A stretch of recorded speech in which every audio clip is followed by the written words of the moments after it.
That's boogie. Criminal. Son, you good? You good? No, I'm hit. Let's go get Bill. Somebody get Bill. On September 20th, 2021, a team of Houston police officers rolled up to an apartment complex to arrest Dion Ledet. The guy had a long rap sheet and was known for ditching court dates. The cops probably expected some trouble, but they had no clue just how bad things were about to get. Ledet wasn't just refusing to go quietly. He had something brutal planned for them. Houston police, come to the door. Good morning. Hey, we have a warrant for... Ma'am? Where's Dion? Is he awake? Dion, step out here. With a name like Dion, you know you're going to deal with a hood rat.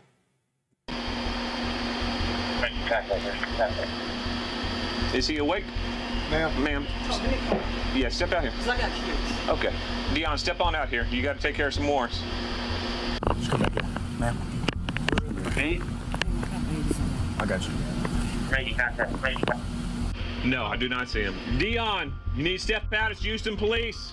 As officers knocked on the door, Ledet's girlfriend answered and an officer instructed her to step outside for safety. The officer gave multiple orders for Ledet to come out, but he was hiding inside with a handgun and an AR-style rifle, ready to do the unthinkable. The officers already knew Dion was a dangerous suspect and backup was in place, covering the house. But the speed of his sudden ambush was devastating. The officers didn't even get a chance to save or protect themselves. Dion, it's Houston police. Let's do this thing. Whoa.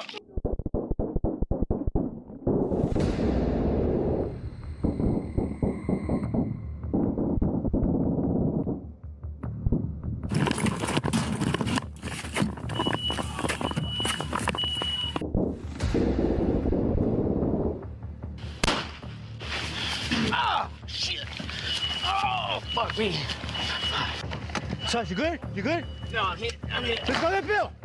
Somebody get Bill.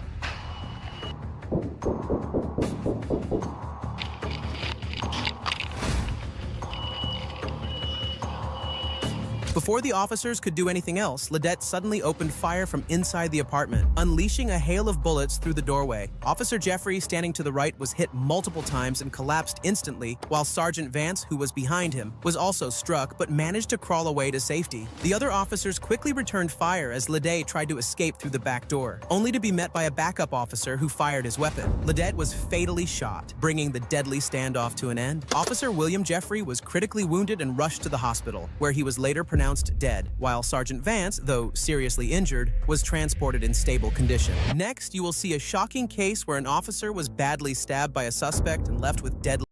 Okay, we just saw this one. I'm going to advance this one, okay? Let's we already saw it. I don't know why this one would be on the next video. It's crazy.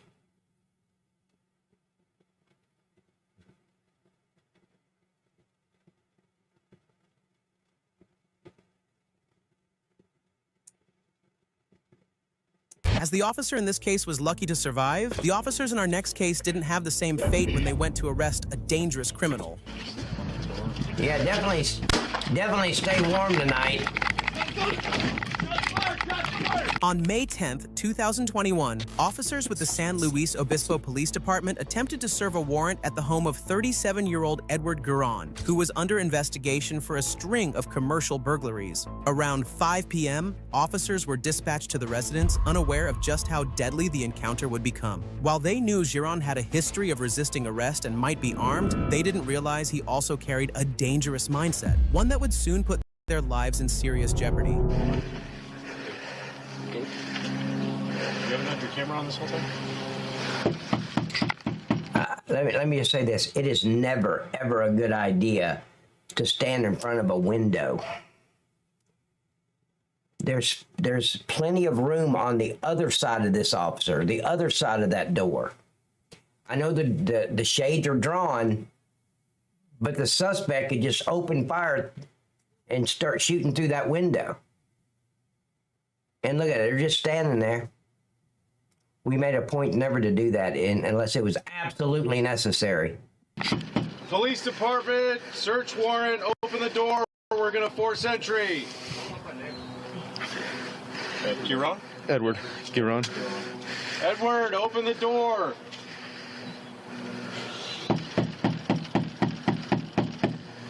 Edward, it's the police department. Open the door. Officers gave him multiple commands to open the door, but there was no response from within the apartment. After a period of silence and no voluntary compliance from the suspect, officers initiated a forced entry. But little did they know, this was the moment Giron had been waiting for to execute his deadly plan that would give all of them a nightmare.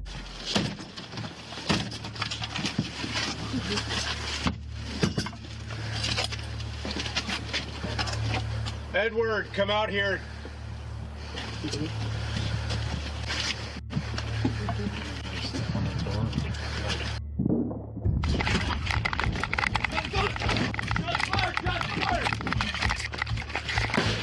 Shots fired, shots fired. That officer ran way too far. You run far enough to get cover. I think he's running home. I think he's gonna run all the way to the house. He's got a gun, he's shooting at us. All units, all units. As they breached the door, Giron, armed and waiting with a 12-gauge shotgun, opened fire. The first blast struck Detective Luca Benedetti, fatally wounding him. At the same time, Detective Steve Orozco was hit while trying to retreat, suffering head injuries from the wadding of a shotgun slug. Miraculously, the slug missed critical areas, and Orozco was able to move to cover despite his injuries. But the danger wasn't over. During the chaos, Giron reportedly managed to grab Benedetti's service rifle after the detective went down, escalating the threat even further. Okay, right here. I gotta let the dogs out. They heard the garage door open. I'll be right back.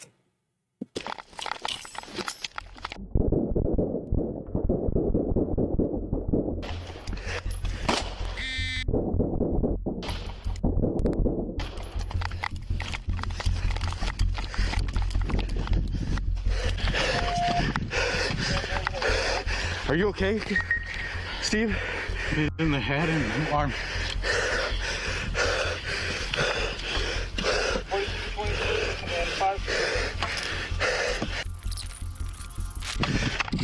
Over here, you got a good shot from here. I'm bad. Wait, did he go back inside? Yeah, he just stumbled, though. Yeah, I'm okay. Are you good? Yeah, I'm okay. Get those guys, Sarge.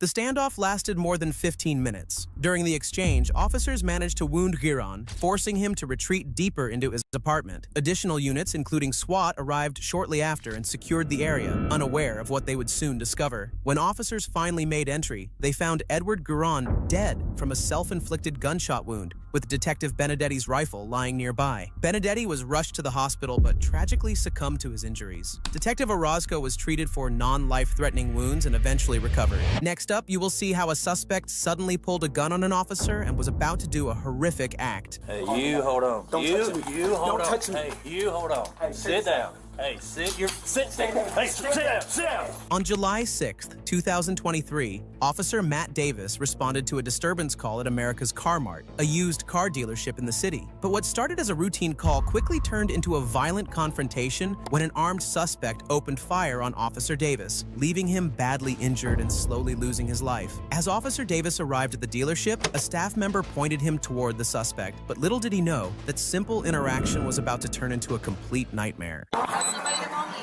Was he across the street over here at McDonald's? I seen him earlier. I think Probably. It was. Straight down the hall. Okay. Very last officer. Hi there. Hey, what's up? Y'all okay?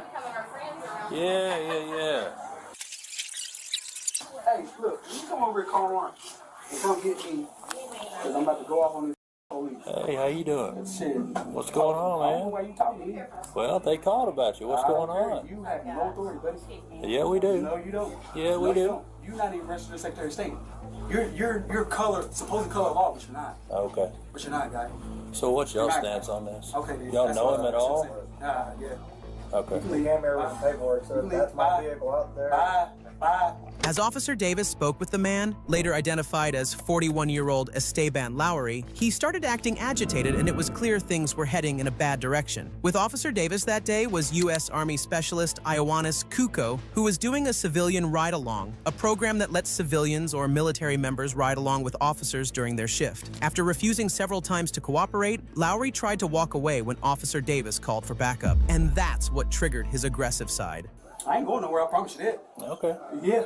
You put handcuffs on me, I promise you. Okay. I'll make you stand down. Okay. Yeah. All right. So okay, nothing. All right, man. You have no authority, buddy. So what do you want to do? Just hang out, man. No, I ain't You're gonna good. hang out nowhere because Yeah, I you can go do. where I want. Okay, you just hang out here for No, us. because you're not gonna all hold good. me. You're not gonna contain me like it. You're not gonna hold me in here. right. So can you please move out of the No, way? sir, I will not. You need to. No, I don't. So Jess, when you get an opportunity, don't take my life. Hey, you hold on. Don't you, touch me. you hold Don't on. touch me. Hey, you hold on. Hey, sit down. Hey, sit Stand down. down. Hey, Stand sit down. down. Sit down. Stand Hey, there. of course, he's got a gun. Stand there. You are officer. Stand there. Get out. Stand there. Get out. Esteban, quit.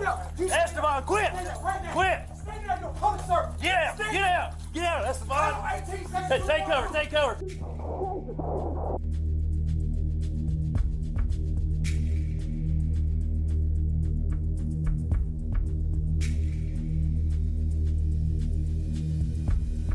Without any warning, Lowry opened fire, firing 16 rounds in just over 6 seconds and leaving Officer Davis seriously hurt. He was struck multiple times in the initial burst. Officer Davis tried to use his taser to stop Lowry, but before he could react, things took a terrible turn. You do not ever bring a taser or even pepper spray to a gunfight. That's insane. He's been shot and he's going to pull out his taser? The minute that idiot threatened me in that office, I'd have pepper sprayed him. Immediately. Just, oh, okay. Shh. Try shooting blind. Even though he was badly injured, Davis managed to crawl into another room, but he was quickly losing strength. Thankfully, backup officers showed up soon after, but Lowry was still inside the dealership, armed and in a very dangerous state of mind. Yeah, they probably hadn't issued him bullets yet, D3. He's probably new. You got to wait 6 months for us to issue you bullets. Yep. Where you at? I'm right here. I'm right here. Help me. Help me. Come on. I can tell about this. Come on. Hey, I'm here. I'm holding you. you stay with me. Stay with me. Stay with me. Come on. Hey, get in the room. Get in the room. He's here. He's here. He's here. I can take you. I can take you. Where's man? Get back here. Crawl to it. Crawl to it. Crawl to it. He's dead. He's dead. Hey, get back. He's dead, man. Now, they made him crawl because these officers just arrived on the scene. They don't know who the shooter is. That's the reason for the precautions with the other civilian. I killed him. Move him. I did. I fucking put him down. No, I didn't shoot my fucking shit with him. He's in the room. He's in the room now. No, he's on the ground. Give me cover. Give me cover. You got cover. You got cover. I got the window. All right, I got you. Let me see your hand. Don't let that hand come up. Don't let the hand come up. Got one on the other side of the desk. Keep your hands up. Keep your hands up. Keep your hands up. If he'd have shot one of our other officers, we would have shot him on sight. Is anybody On else in sight, here? he would have been like Anybody else in here? full of holes. Okay. Piece of Can you shit. hear me? Can you hear me? Sir. Sir. Lowry was found unresponsive as officers approached him. During the shooting, Specialist Kuko, who was unarmed, immediately took cover. Once the gunfire stopped, he stepped in and took quick action, using a control hold to restrain Lowry. During the struggle, Lowry lost consciousness and was later pronounced. Anybody surprised? Fucking hood rat. Of course. Dead. Officer Matt Davis was rushed to the hospital for emergency care, and thankfully, he survived. After reviewing the case, a grand jury decided not to file any charges against Specialist Kuko. Next, you will see how an officer was ambushed by a suspect and lost his life in a tragic way. Hey, police. Hello. On May 11th, 2021, Stockton police officer Jimmy Inn responded to a call about a woman who had been assaulted. A witness reported that she was bleeding and screaming for help. As Officer Inn approached the front door, it suddenly swung open, revealing a nightmare no one could have anticipated. Please. Hey, police. Hello.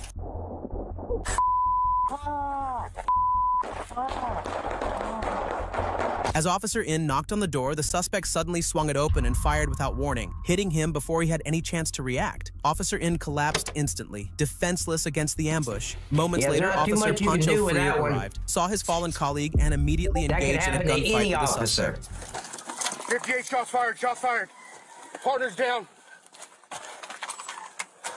Jimmy, you all right? 58 shots fired. My partner is down. I mean, he's Code just 3 knocking now. on the door. There's nothing you can do about that. Shots fired. You My got to partner knock is on down. the door. Jimmy. The last thing you expect Jimmy, stay is with somebody me. open the door and open it and fire. So, yeah. You can't blame the officer for Officer that one. Jimmy In suffered devastating injuries and lost his life on the spot. At this point, Officer Pancho Freer couldn't even rush to help him because the suspect had grabbed his own 8-year-old son and was now holding him hostage. Don't let the kid go, man. 50 on 70, no response from teenager 58. 50, I need units code 3. He's strangling the kid and my partner is down. Let the kid go. That's okay. It's his kid. Let him go. It's all right. Right? As officers assessed the situation, a brave bystander saw the child struggling to breathe and tackled the suspect. This split-second act gave Officer Freer the chance to fire, striking the suspect and ending the threat. Paramedics rushed to Officer Jimmy In, but it was too late. The 8-year-old survived, but Officer In's tragic death devastated the Stockton Police Department and community. He was just 30 years old, leaving behind his wife, Tella, a fellow officer, their 7-month-old son, and 2 stepchildren. Next up, you will see a cold-blooded killer who severely wounded an officer, and by the time help arrived, it was too late to save his life. He has a gunshot wound to the neck. He's bleeding out profusely. I need a 55 now. Hey, brother, it's okay. Hey. On March 15th, 2024, a very shocking case unfolded in Tucumcari, New Mexico, when an officer responded to a call for roadside assistance. The stranded driver, later identified as 33-year-old Jeremy Smith of South Carolina, was not an innocent motorist in distress. He was a fugitive wanted in his home state for the murder of an off-duty paramedic just days earlier. New Mexico State Police Officer Justin Hare, a very good officer, arrived there thinking he was helping someone in need. But little did he know, the man in front of him was a killer with a violent plan ready to unfold. The visuals and audio from this incident are extremely hard to watch, so I will censor them out of respect for the officer and his department.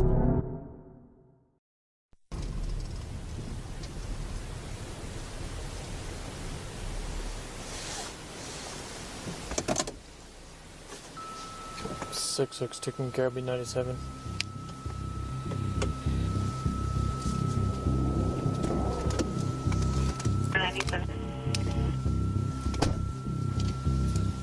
Hey, bud.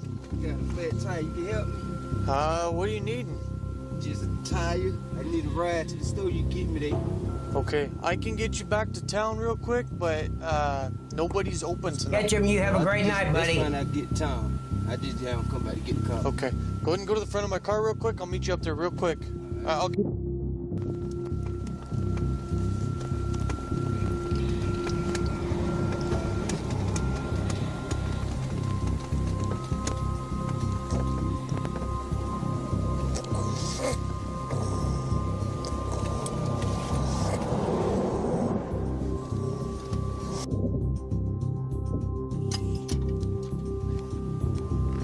That was pure evil to do to a person who came there only to help. Without warning, Smith pulled out a firearm and fired, striking Officer Hare. The suddenness of the attack left the officer with no chance to defend himself. Moments later, Smith moved to the driver's side of the patrol unit and fired 2 more rounds, fatally injuring him. But the shocking part is, this was not over. Smith was about to do something even more disgusting to the officer. He then climbed into the patrol vehicle with the gravely wounded officer still inside and sped away from the scene to commit another disturbing act.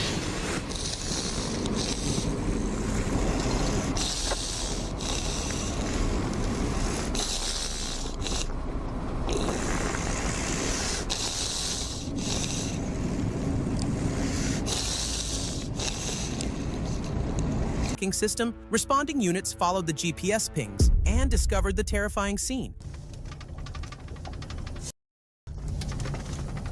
961 Norcom, 961 Norcom out of 966 off the 311 exit. He's 10-7, 10-7. Get all units here now. Fucking hair. Brother, hey, brother, hair. 961 Norcom, I need a 55 now. 961 Norcom. 961 Norcom, I need a 55 now. Hair, hey, brother, hey.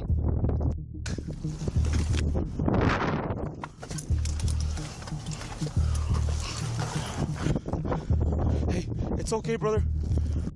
See, this is the kind of shit we deal with out there. So these little couch quarterbacks that tells us what we should and shouldn't do. Oh, he used excessive force. Oh, he did.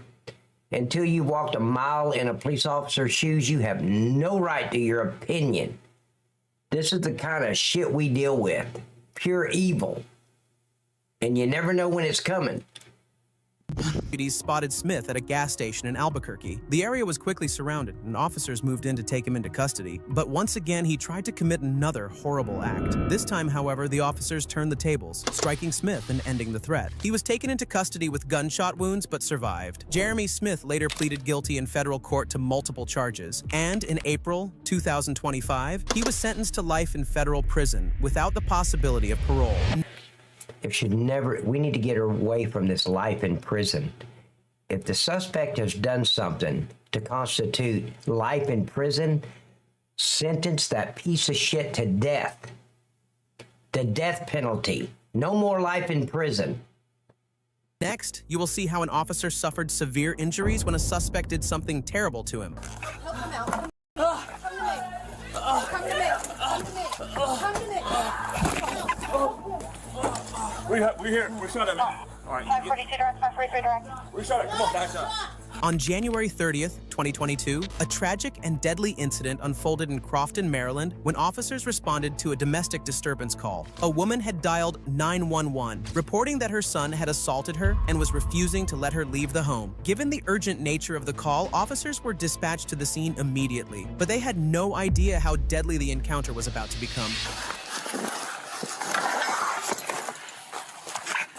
You want a 3? What do you say? You want a 3? Just wait until we get another door.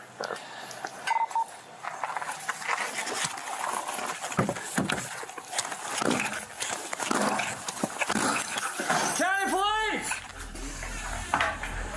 County Police! People, what are you calling?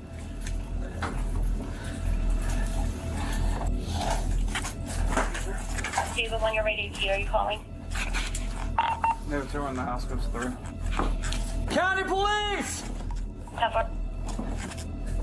County Police, make yourself known!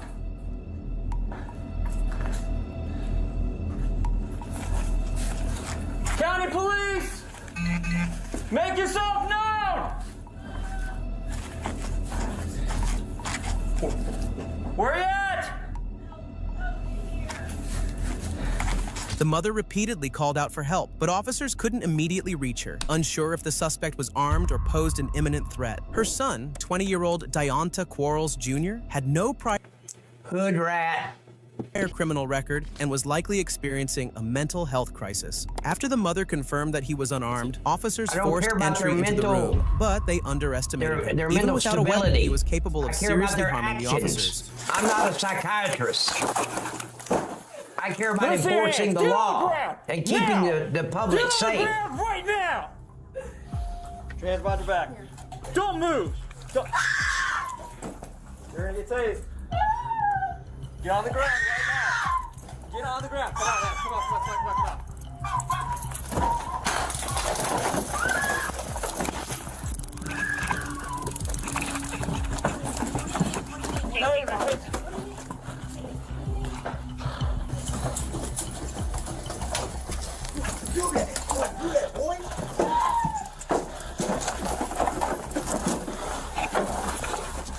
I'm getting a CF. Are you okay?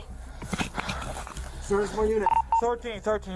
The The situation was far from over and was about to become even more deadly than anyone could have imagined. Inside the room, officers encountered Quarles and his mother. At first, Quarles complied with commands to get on the ground, but as officers moved in to handcuff him, he suddenly stood up, bolted out of the bedroom, and tackled Officer First Class Jonathan Ricci, striking him repeatedly in the head. Other officers quickly intervened, pulling Quarles off Ricci and attempting to restrain him. A taser was deployed during the struggle, but had no effect. At this point, had no effect.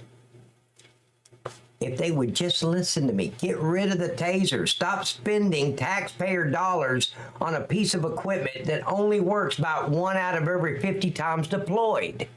Go back to cheap pepper spray. At this point, Quarles was extremely aggressive and willing to do anything to escape the situation. Of course, if that had been me, I would have cracked that black piece of shit across the head with my mag light. I'd have got him off that officer. We were more aggressive in my law enforcement days. Stop playing! God damn! Get him by my finger off! Shoot him! Shoot the motherfucker! Shoot him! Shoot that son of a bitch! God! No! God damn! During the struggle, Quarles bit down on Officer Ricci's fingers and refused to let go. While still being bitten, Ricci managed to draw his service weapon and fired, fatally wounding Quarles. Other officers quickly moved in and took control, but Ricci's condition deteriorated rapidly. He had suffered devastating brain injuries during the assault, and as minutes passed, he began slipping away, losing awareness, movement, and control of his body. Help him out. Come to me. Come to me. Come to me. Come to me. Help him.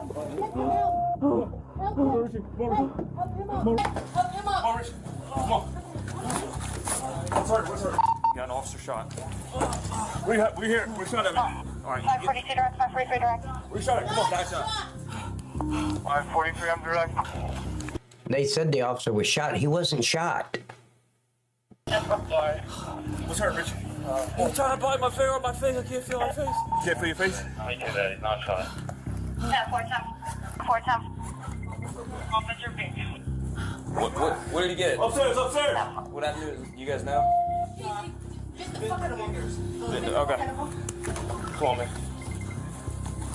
He's shot. He's bit in the finger. Okay. Hey. 43, wait. John. See you, here with 10, huh? Should we get bring it downstairs? We have more room.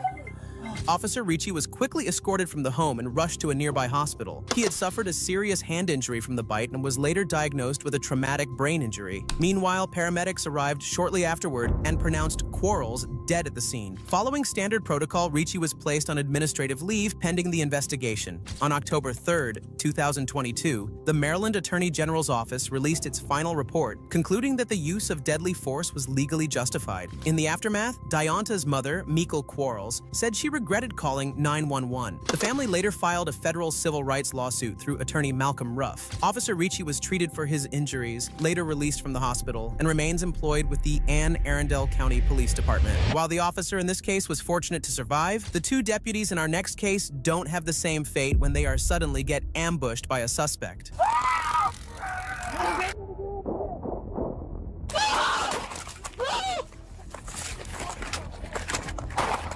On the evening of February 8th, 2024 in Maryville, Tennessee, what seemed like a routine traffic stop quickly turned into a nightmare. At first, everything appeared normal. The driver was polite and there were no signs of trouble. But in an instant, everything changed. What started as a simple stop took a deadly turn, ending in tragedy and costing the life of a deputy. It all began when Blount County... Yeah, they look for any reason. That's why I say they've got to get rid of that kind of bullshit. There should be no lawsuits against any police department or any police officer across our country. If the officer did something wrong, handle that internally. Not with lawsuits and all that costing taxpayers money. It's bullshit. Sheriff's Deputy Shelby Eggers pulled over a gray sedan after spotting the driver going the wrong way down the road. Having a female out there in a uniform is the first mistake.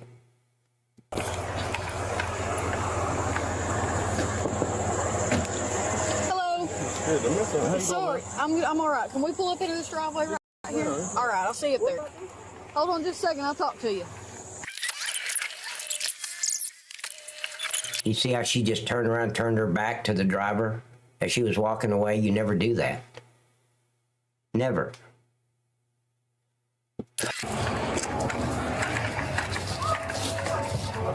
All right, my friend. Now that we're out of the way there. I'm sorry. That's all right. My name's Shelby. I work for the Blount County Sheriff's Office. I stopped you not because you were all over the road. I'm sorry. I didn't notice it. I just put my hair up. Putting your hair up? Yeah. Okay. Have you had anything to drink or anything? Oh, tonight? hell no. Okay. No. I'm really just leaving. No, I'm just leaving suburban. Okay. The conversation started off politely, and the driver, 42-year-old Kenneth DeHart, seemed cooperative at first. But that changed when Deputy Eggers caught the smell of marijuana coming from his car, immediately raising her suspicions. After collecting his documents, she called for backup from Deputy Greg McCowan, sensing something was off about DeHart's behavior. When she returned and repeatedly asked him to step out of the vehicle, everything escalated. Out of nowhere, DeHart turned aggressive and completely refused to comply. I just need you to step out of the car, Kenny. I'm refusing to search, man. Okay, so here's what's going to happen if you don't step out of the car. We're going to have to drag you out of the car, and then you're going to go to jail. I don't smoke marijuana. So you can either step out of the car, or I can pull you out of the car. Step out the car. No, sir. You can step out the car, or I'm pulling you out of the car, Kenny. She asked you. She asked you to get out of the car. You were driving on the wrong side of the road, brother. Get out of the car. Side of the road. Get out of the car. Get out of the car. I'm not. No, don't touch my car. Get out of the car. No, you can't do that. Get out of the car. You can't do that. You can't do this, man. You can't do this. Get your hands off of me, man. Please. The situation quickly turned physical, prompting Deputy McCowan to deploy his taser. The footage shows DeHart screaming and writhing in pain as the taser's probes hit him multiple times. But instead of surrendering, he responded with sudden and deadly violence that no one expected. Please. You're about to get it again. Stop it. Now, had they used pepper spray, nothing that from here forward would have happened. If they would have just pepper sprayed this son of a bitch instead of tasing him. Remember I said tasers cost officers their lives, civilians their lives. It doesn't work. Stop spending money on it. Stop supplying it to the officers. Go back to pepper spray. Get him out.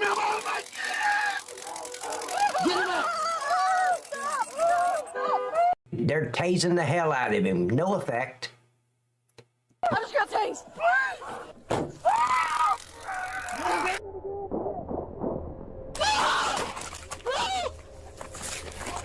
So as he's getting tased, he opens fire. 335 shots fired. I'm hit. 334's hit. Deputy Eggers, despite being injured, quickly took cover behind the police cruiser and returned fire. But DeHart managed to escape, leaving Deputy McCowan unconscious at the scene. Eggers' injury was serious, and she needed immediate medical assistance. Help! Help! I've been shot! I've been shot! Help! 330, 335, 344's down. I've been hit. Suspect fled back towards town on Severe Road. I've been shot. I need your help. Can I do anything? Yes, get out. I need your help. Tell me what you need me to do. I gotta get this on to help my partner. Help me twist this, please. Twist it really tight. Twist it again. Oh my God. Passers-by rushed to help both injured officers. While Deputy Eggers received some aid, another bystander noticed Deputy Greg McCowan and realized he was no longer alive. As backup officers arrived, the scene quickly turned into a murder investigation. Eggers was transported to the hospital where she survived. Authorities immediately This isn't a zoo either, but here you are. launched a statewide manhunt. Yeah, here you are. Thank you, baby girl. For DeHart, warning the public that he was armed and dangerous. For 5 days, law enforcement searched for him. Finally, on Tuesday, February 13th, 2024, just 1 day before Deputy McCowan's funeral, police tracked him down at a home in Knoxville. He was arrested without further violence and charged with first-degree murder, attempted first-degree murder, and possession of a firearm as a felon. 3 others were also arrested and charged with aiding and abetting his escape. As of now, DeHart has yet to be sentenced, with his trial set to begin in 2026. Deputy Greg McCowan Cowan's funeral, held on February 14th, 2024, was attended by hundreds of officers, first responders, and grieving community members, all coming together to honor his sacrifice. Next up, you will see a very unfortunate incident where an officer lost his life after a suspect fired his weapon at him. Gun, gun, gun, gun, gun! On September 1st, 2024, multiple law enforcement agencies in Illinois and Indiana were drawn into a deadly encounter after a 911 call about a possible kidnapping. The suspect, 37-year-old Andrew Rosalius, was reported to be driving the involved vehicle. Officers soon located him in rural Iroquois County, but when they tried to stop him, he refused to pull over. After a long pursuit, Rosalius crashed near the village of Sheldon. With his car disabled, officers surrounded him and ordered him to surrender. But Rosalius wasn't ready to give up. Instead of complying, he had something evil in mind and was about to do something so tragic it would end with a life lost. We got a beanbag on route.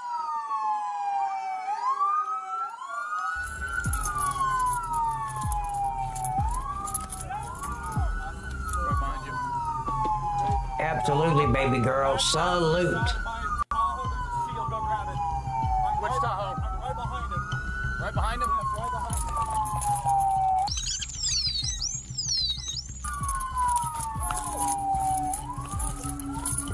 Backseat.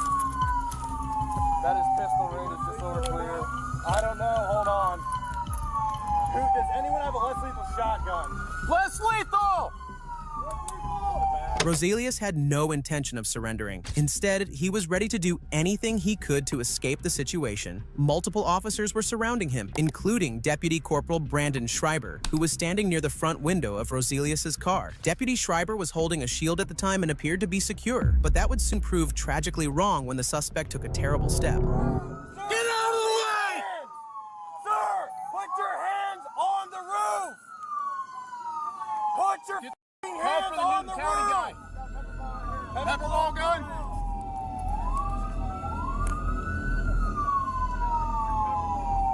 I'm holding your shield, brother. I got a rifle. Fucking get one up here and start pumping it. Show me your hands! Leave them on the roof of the truck! You want a taser him? Gun, gun, gun, gun, gun!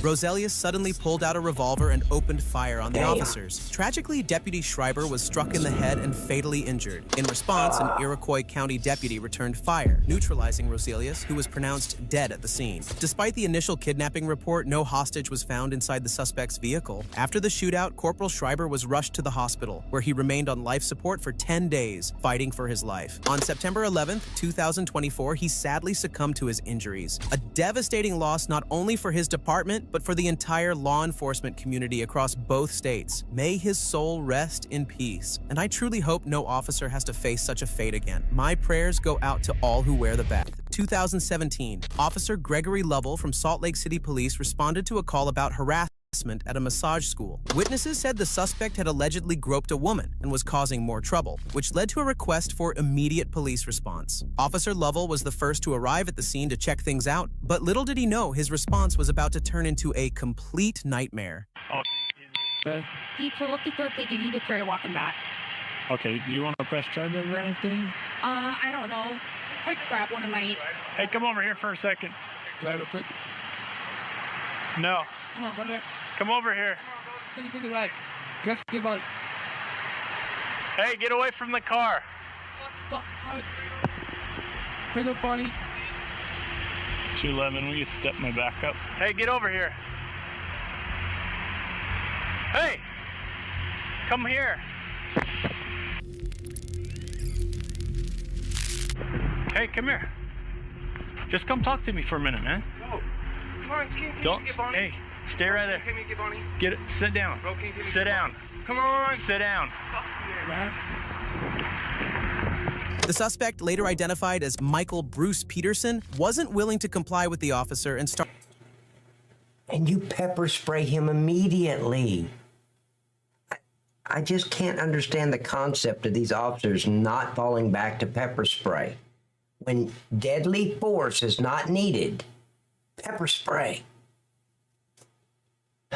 started walking away from the scene. Officer Lovell followed him, not realizing just how dangerous things were about to get. Peterson was a dangerous criminal who had spent over a decade in Utah State Prison and had Smoke even him been if you got convicted of him. attempted murder. He eventually made his way to a nearby gas station on foot, where he tried to steal a Jeep and make a run for it, and that's when things really started to take a violent turn. Don't. Hey! Get out of the car. Get out. Ow! Get out of the car. Get out of the See, now he got tased, and what was his response? Ow. When all this officer had to do is pepper spray the out of him, and nothing that happens between now and moving forward would have happened. This bald-headed piece of shit would be on the ground outside of his door begging me for water. car. Get out of the car. Come on, asshole. 211 Taser deployment. Get out and get on the ground. Get out and get on the ground.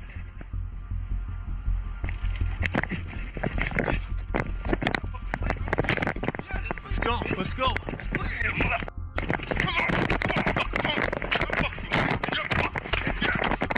Now, does anybody here think for a second that Kojak could have done any of this with a face full of pepper spray?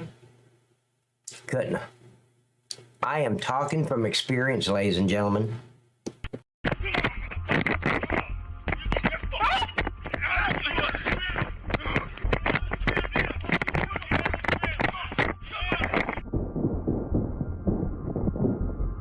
Now, see, he's got a weapon. They can use deadly force. I don't know why they're not shooting this piece of shit. I wouldn't have hesitated. Of course, he wouldn't have had that in his hand because I would have pepper sprayed him. And I'd already have him cuffed. You see the difference between tasers and pepper spray? Pepper spray works. Tasers do not. But they always, you're going to get tased. I don't understand their mentality.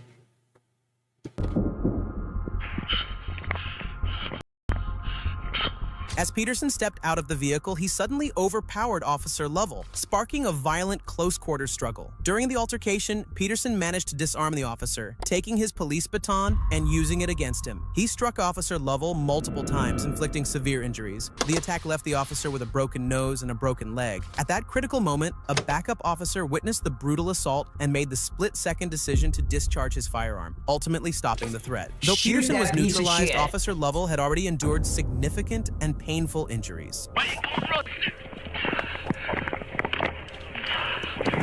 All because he used a taser instead of pepper spray.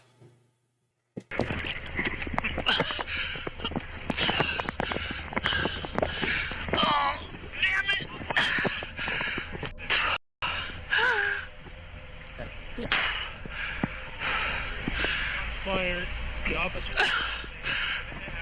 The backup officer then rushed to assist Officer Lovell, providing aid until paramedics arrived. Officer Lovell was quickly transported to a nearby hospital, where he received treatment for his injuries and eventually recovered. Michael Bruce Peterson was pronounced dead at the scene. Not everybody. Goodbye, everybody. I've got to go. Gotta leave you all behind and face the truth.